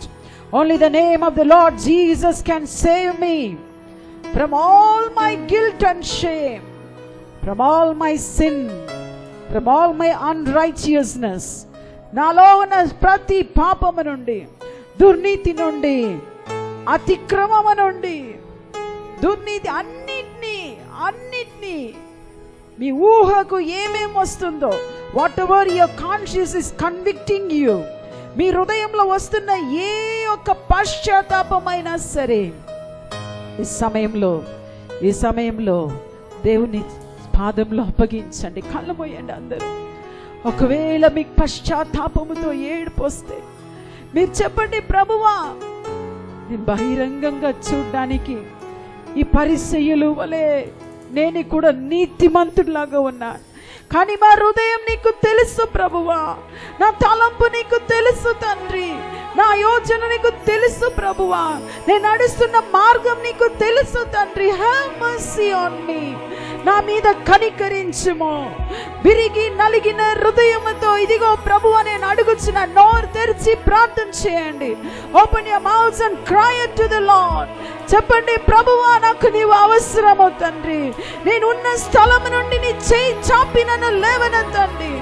Lift me up Lord Jesus. దేవుని పరిశుద్ధ నామానికి స్తోత్రాలు. నా జీవితంలో అనేక పోరాటాల మధ్యలో ఉంటున్నప్పుడు నా మట్టుకు నేను అన్నీ చేస్తున్నాను, కానీ నాకు ఏదో భయంకరమైన బంధకాలు. నేను అన్నీ సేవలో కూడా కనీసం ముందుకెళ్లకుండా కొన్ని మాత్రం మా అమ్మకి డాడీకి తెలుసు. ఈ మధ్యకాలంలో తండ్రి ఏది ఎలాగైనా పోనీ నీ కొరకు నేను బ్రతకాలి, ఈ కొద్ది దినాలు నేను బ్రతికిన దినాలు నీ కొరకు ఒక సాక్షిగా బ్రతికి నీ సన్నిధికి రావాలని నేను సన్నిధిలో ప్రార్థిస్తున్నప్పుడు 7 దినములు ఉపవాసం గడపని దేవుడు మాట్లాడినప్పుడు మొన్నటి బుధవారం ఒక 5వ వారం అయిపోయిందండి. వారానికి ఒక అభిషేకం నేను పొందుతున్నా. నిన్న ప్రార్థనలో ఉన్నప్పుడు పరిశుద్ధాత్మ దేవుడు ప్రవచనం ద్వారా మాట్లాడాడు. రేపటి దినం నీ తల్లి దగ్గరికి వెళుతున్నావు, ఇంకా బలమైన అభిషేకంతో 200 అభిషేకంతో నేను నింపబోతున్నప్పుడు బాబు శ్యామ్ పాట పాడుతున్నప్పుడే నేను నిలబడలేకపోయాను. భయంకరమైన బలమైన అభిషేకం నేను పొందుకున్నాను. ఇప్పుడు అమ్మ ప్రార్థిస్తున్నప్పుడు అసలు నేను ఏమైపోయాను నాకు తెలియదండి. బలమైన సన్నిధి ఇప్పుడు కూడా నేను నిలబడలేకపోతున్నాను. ఇంకా ఆయన పరిచయంలో దేవుడు నన్ను బలముగా వాడుకున్న ఆశ కోరిక. ఈ స్థలముకు వచ్చి నేను చెప్పడానికి చాలా సాక్ష్యం, రోజంతా చెప్పినా నాకు తరగదు. ఇక్కడ ఎన్ని అద్భుతాలు, స్వస్థతలు, విడుదల నా ప్రాణానికి, ఆత్మకు, శరీరానికి, కుటుంబానికి, వ్యక్తిగతంగా అన్ని ఇదే స్థలంకి వచ్చి నేను పొందుకున్నాను. సో బలమైన అభిషేకము పరిశుద్ధాత్మ ఇస్తున్న ఆదరణ కన్నా గొప్ప ఆదరణ వేరేం లేదండి. అందుకే ఆయన పేరు ఆదరణకర్త. పొందుకోండి. Lord, the anointing of your Holy Spirit fire on her Lord in Jesus name. అమ్మ చీరే ఏం జరిగింది? బట్టి సైతాన్ శోధనతో బాధపడుతున్నా. గుండెల్లోకి వెళ్ళిపోయి నిద్ర లేకుండా చేస్తుంది. ఛాతిలోకి వచ్చేసింది. సంవత్సరం బట్టి నిద్ర ఉండలేదు. మాటలు బాగా దాని మాటలు సాతాను మాటలు వచ్చేస్తున్నాయి. తట్టుకోలేక చచ్చిపోదామని చాలాసార్లు అనుకున్నాను, చచ్చిపోలేదు.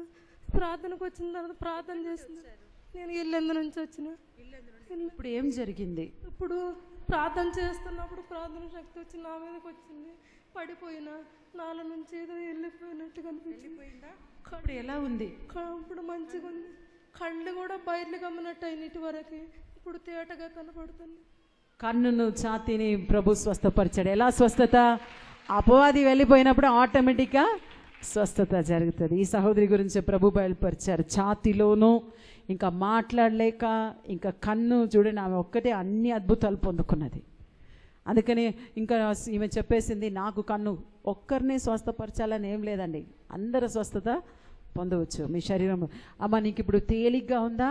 తేలిగ్గా, గుండెల్లో తేలిగ్గా ఉంది. కానీ భయపడవద్దు. మీ కళ్ళు ఇంకా భయం ఉంది, మరలా తిరిగి వస్తుందనే భయం అస్సలే మీకు రాకూడదు. ఎందుకంటే దేవుడు ఎవరిని స్వతంత్రులుగా చేశారో వారు నిశ్చయంగా స్వతంత్రులు అయ్యారుని ఉంది. మీరు స్వతంత్రం పొందారు, మీరు పొందారని స్వస్థతతో వెళ్ళండి. సరేనా? Lord I pray father let your anointing be on our father in Jesus name. నేను ఇక్కడ వచ్చినప్పుడు, ఇంటికాడ నుంచి వచ్చినప్పుడు నేను మంచిగానే వచ్చి ఉన్నాను. దేవునికి స్తోత్రములు. నేను ఇక్కడ బస్ దిగినప్పుడు నా కడుపులో నొప్పి వచ్చినట్టు అనిపించింది. నేను పైకి వచ్చాను. నేను ఇక్కడ కూర్చున్నప్పటి నుంచి నాకు విపరీతమైన నొప్పి, ఇక్కడ బాగా మస్తు అవస్థ అయింది. నేను ఒక్కసారి నొప్పి వచ్చినప్పుడు అయ్యా అని అన్నా. మరి అప్పుడు పాట పాడినప్పుడు నీ చేతితో నన్ను పట్టుకోమని చిన్న అయ్యా ప్రార్థించిన పేరు చేసి పాటలు పాడినప్పుడు నన్ను దేవుడు స్వస్థపరిచి ఉన్నాడు. దేవునికి స్తోత్రములు.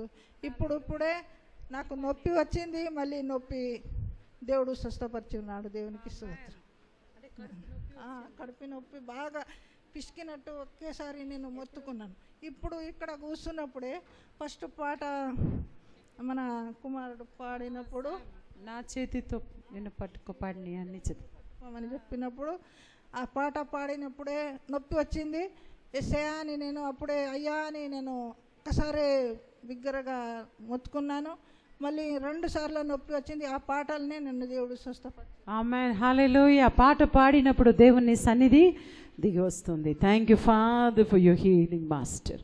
మరి నేనైతే కూర్చోలేకపోయినా చేతులు అయితే ఇట్లా అన రాలేదు. 2-3 రోజులు అవుతుంది. తిమ్మిర్లు వస్తానే అని హాస్పిటల్ పోతే కూడా నీకేం లేదమ్మా అని టెస్టులు చేసిళ్ళు, ఏం లేదన్నారు. దేవుడు ఈ రోజే స్వస్థపరచాలని ఈ ఎముకను ఈ చేతులు అస్సలే ఈ ఎడమ పైపుకునే ఎడమవా అని అస్సలే కూడా నాకు కూర్చోబుద్ధి కాలేదు. ఆరాధనప్పుడు బాగా శుతించాలన్నా కూడా శుతించలేదు. బాగా బలమైన సన్నిధి వస్తుంది అన్నప్పుడు నాకు చల్లగా చేతుల నుంచి ఎన్నులకు వచ్చింది. దేవుడు స్వస్థపరిచిండు. చేతులు కూడా ఇట్లా వస్తాయి. మరి హాస్పిటల్ పోతే కూడా ఏం లేదన్నారు. నాకు హాస్పిటల్ డాక్టర్స్ మనుషులే, కానీ మిమ్మల్ని సృష్టించిన దేవునికి తెలుసు ఏం లోపం ఉందో. ఆమేన్. కుడికాలు మడవ నొప్పి, ఇప్పుడు ఏడ్చుకుంటా పోయేది. ఇట్లా కాలు ఎప్పుడు ఏడ్చుకుంటా వచ్చేది. నేను ఇంటికాడనే ప్రార్థన చేసుకొని ఇలా కాలు తక్కువ అయితే సాక్ష్యం చెప్తాని బాగా మొక్కుకొని వచ్చిన. అయితే అందుకే ఇప్పుడు కుడికాలు మడవ నొప్పి అన్నా నేనే, నడుము నొప్పి కాలు నొప్పి తక్కువైంది. ఈ సాక్ష్యం దేవుడు. అంటే కాలు నొప్పి పూర్తిగా తక్కువైందా? నడిచి చూడండి. ఇప్పుడు కొంచెం గట్టిగానే భయపడకుండా నడవండి. ఇక్కడ రండి. పోయిందా? దేవునికి స్తోత్రం. చాలా రోజుల నుంచి తలనొప్పి ఉంది. వీడికి వచ్చినాక ప్రార్థన చేసినాక కొంచెం తగ్గింది. 2వ వచ్చింది. 5-6 సంవత్సరాల నుంచి ఉంది. అట్లా 5-6 సంవత్సరాల నుంచి బాధపడతాను. ఇప్పుడు ఏం జరిగింది? ఆ తలనొప్పి ఎలా పోయింది? మీరు దేవుని శక్తి ఏదైనా అనుభవించారా? వచ్చినట్టు అయిపోయింది. నాకు మత్తు వచ్చినట్టు అయిపోయి తగ్గింది. మత్తు వచ్చినట్టు అయిందంట. అదే దేవుని అభిషేకం. అది మత్తు వచ్చినట్టు అయింది. కరెక్ట్గా చెప్తుందండి. మనం నవ్వుతున్నామేమో. పౌలు అంటాడు, మీరు దేనితో మత్తు పానీయంతో మత్తులై ఉండకూడదు, కానీ దేవుని ఆత్మ పూర్ణులై ఉండుడేను ఉంది. సో ఆత్మ పూర్ణను మత్తులకు కంపేర్ చేస్తున్నాడు. ఏం బాధపడక. కాళ్ళలోనికి మత్తు వచ్చినట్టు అయిపోయింది, తగ్గిపోయింది. 2 రాళ్ళు పడిపోయింది. మళ్ళీ ఈ పక్క 2 రాళ్ళు ఉన్నదని చెప్పిండు అయ్యా డాక్టరు. 3 సార్లు పోయినా 3 సార్లు రాయి పడిపోలే, ఇంకా ఎక్కువనే అయింది. రమేష్ అన్నకు ఫోన్ చేసి చెప్పిన, అయ్యా నేను బతకనిగా, నేను అయ్యగారు ఉన్నారా కొంచెం ప్రార్థన చేయించుకోవాలంటే అయ్యగారు లేరమ్మా. ఇప్పుడు చక్రపని అన్న ఫోన్ చేస్తాడని అనగానే ఆ చక్రపని అన్న అక్కడనే ఉన్నాడు. ప్రార్థన చేసిండు. అటు ప్రార్థన చేసి బేస్తారు నాడు ప్రార్థన చేయించుకున్నా. శుక్రవారం నాడు హాస్పిటల్ పోతే డాక్టర్ నాకు జాయిన్ చేసుకున్నాడు. పొద్దున్న నుంచి సాయంత్రం దాకా 6 సార్లు ఎక్స్రే తీసిండు, 4 సార్లు స్కానింగ్ తీసిండు. అయినా నా నొప్పి ఇంకా ఎక్కువనవుతుంది, కానీ తక్కువ అయితే లేదు. 3,000 రూపాయలది ఒక సూది వేసిండు. అయినా ఏం కాలే. లాస్ట్ అన్ని టెస్టులు అయిపోయింది. ఇక లాస్ట్కి ఇక నేను మంచం కాడ పోయే టైంకు రాధిక టాకీస్ కాడ రక్తం పరీక్ష చేసిండ్రు. అన్నీ నార్మలే వచ్చింది. లాస్ట్కి ఇక బాగా నొప్పి లేస్తుంది. ఇక గింత రాయి ఉన్నది. అది ఆ గింత రాయిగా బాగా అక్కడ కిడ్నీ ఇడిచిపెట్టింది. ఇటు మూత్రం పిండంలా కిందికి దిగొచ్చింది. రాయిగా దిగొచ్చినాక నేను రాధిక టాకీస్ కాడ రక్తం పరీక్షకు వచ్చినాక అక్కడ 2 గంటల సేపు లేట్ అయింది. అయ్యా నేను ఇక చచ్చిపోతా, నాకు లాస్ట్కి ఇప్పుడు నాకు జల్దీ నాకు టెస్ట్ చేసి పంపిరనగానే ఈ మాస్పత్రిగా నాకు అయ్యా మాస్పత్రిగా నేను ఎమ్మడే పట్టుకోపోయినా. ఈ మాస్పత్రిగా ఎమ్మడి పట్టుకోపోయినాక అయ్యా మోహన్గా మరి అయ్యా మాస్పత్రిగా పోయి ఆటోలో ఉన్నాయి తేపోరా, ఇక నేను బతకండ్రా, ఇక నేను బండికి కింద పడి చచ్చిపోతాను, నా వల్ల కాదు కానీ అనగానే ఆ ఆసుపత్రిగా తెచ్చంగానే ఇగో నేను ఈడ పెట్టుకున్నా. అట్లా 15 రోజులు పెట్టుకున్నా. నేను ఇటు పెట్టుకున్నప్పుడు 2 రాయి పడిపోయింది, ఇటు పెట్టుకున్నప్పుడు 2 రాయి పడిపోగానే ఇక్కడ ఇట్లా పెట్టుకోగానే ఇక ఆయన చెక్ చేసిండు, పరీక్ష చేసిండు. ఇక లోపల పోయినాక ఇక మంచం కాడికి పోమ్మా, ఇక నీకు అడ్మిట్ చేస్తాను, ఇక ఆపరేషన్ ఇక అన్నారు.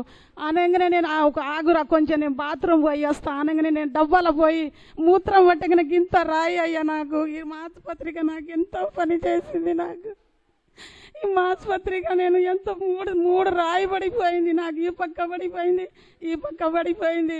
ఆ రాయి ఎప్పుడు పడిపోయిందో అప్పుడు నేను చీరలో దానం చేసినట్టు అయిపోయింది. నేను ఊరి పెట్టుకున్నాను. ఫ్యాన్ను చూసిన నా కొడుకు అన్నాడు కదా, నువ్వు బండి కింద పడి చావుపో, నీకు ఊకే హాస్పిటల్కి ఎవరు తీసుకోపోతారు, నాకు ఎవరు లేరు అయ్యా దేశయ్యా. ఓ ప్రభు నాకు ఎవరు లేరు, నాకు బిడ్డ లేదు, కొడుకు లేరు, భర్త లేడు.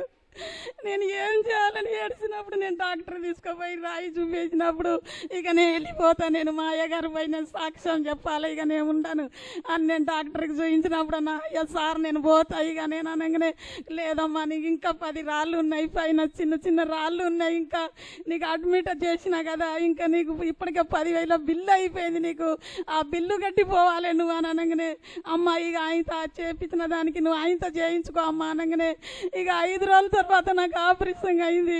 ఆ రోజు కూడా నాకు అడ్మిట్ అయినా కూడా నాకు ఆపరేషన్ అవుతలేదు. నేను ఎందుకు తండ్రి నన్ను ఆపరేషన్ అవుతలేదు, నాకు ఇంటికైనా పోనిత్తలే అనగానే మళ్ళీ నా మా అయ్య ఆసుపత్రిక నేను గుండె మీద పెట్టుకొని తెల్లందాగా ఏడ్చిన మా అయ్యగారం గుర్తు చేసుకొని ఏడ్చినప్పుడు ఇక తెల్లారే బంగారమ్మ నీకు ఆపరేషన్ అనగానే అందరికి ఒక తీరు అయింది, ఆపరేషన్ నాకు ఒక్క తీరు అయింది. ఎందుకంటే అందరికి 3 పైపులు, మూత్రానికి ఒక పైపు, ఈడ హోల్ చేస్తే ఒక పైపు, లోపల ఒక పైపు, ఈ పైపులు చేసుకొని నేను పంటే నాకెవరు చాకరీ చేయాలి, నా బిడ్డ లేదు, నాకెవరు లేరు తండ్రి, కోడలు అయితే ముట్టుకొని కూడా ముట్టుకోదు, ఇంత మంచి నీళ్ళు కూడా పోయేది నాకు. ఈ 3 పైపులు పడితే నాకెవరు లాభట్టాలి, నాకెవరు ఎత్తి పోయాలి, నాకెవరు ఆదుకుంటారని నేను ఎడతా అంటే నా దేవుడు మేలు చేసి నాకు మా అయ్యగారినే గుర్తుకు చేసుకొని మా ఆసుపత్రికి వెంబడే ఆపరేషన్ తీసుకుపోయినప్పుడు మా ఆసుపత్రికి పట్టుకొని గిట్ల జాకెట్లో పెట్టుకొని పోతే అందరికి ఒక తీరైంది ఆపరేషన్, నాకు తీరైంది. నాకు ఏ పైపులు పడలే, నాకు వట్టి హోల్ తోటి షూటింగ్ తోటి బలగొట్టిరు, నాకు పైపు పడలే.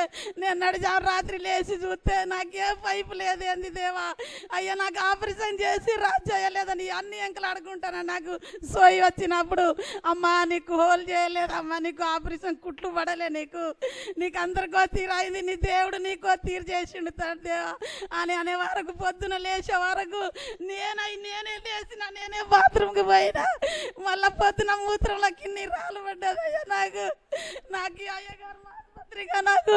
ఇప్పుడు నా 10 రోజుల నుంచి కూడా ఇగో ఈ పక్కే నాకు నొప్పి అయితే రాత్రి ఇగో ఈ ఆసుపత్రికి ఈడ కట్టుకొని పండుకున్నా, ఇప్పటికి కూడా నొప్పి ఉండే నాకు, ఇప్పటికిప్పుడు ఆ నొప్పి తగ్గిపోయేదయ్యా నాకు.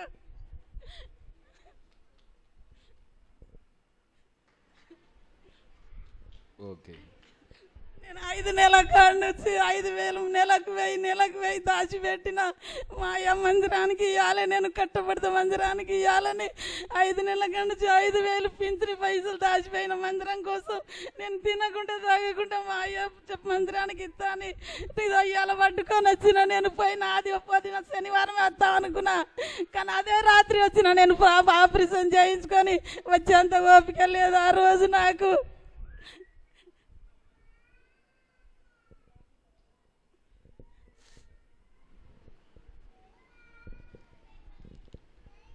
చూడండి,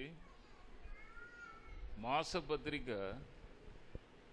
గడిచిన నెల ఒక సందేశం ఒకటి రాశాను.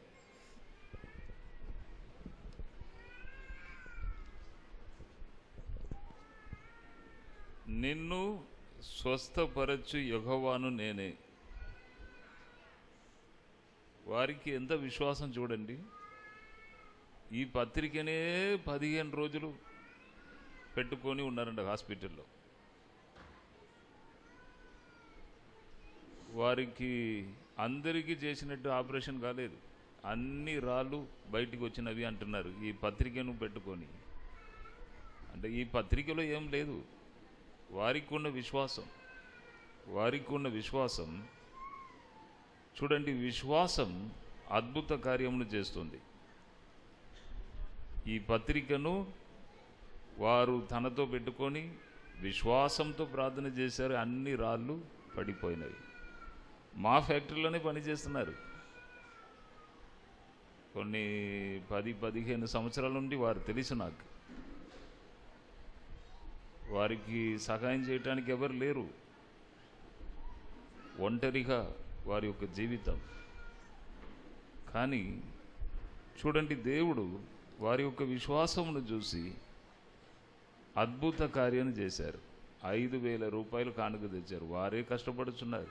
వారు ఏమంటున్నారు, నేను సరిగా తినలేదు, సరిగా త్రాగలేదు, నా డబ్బును నేను ప్రతి నెల 1000 చేర్చుకొని పెట్టుకొని 5,000 తీసుకొచ్చానని వారు అంటున్నారు.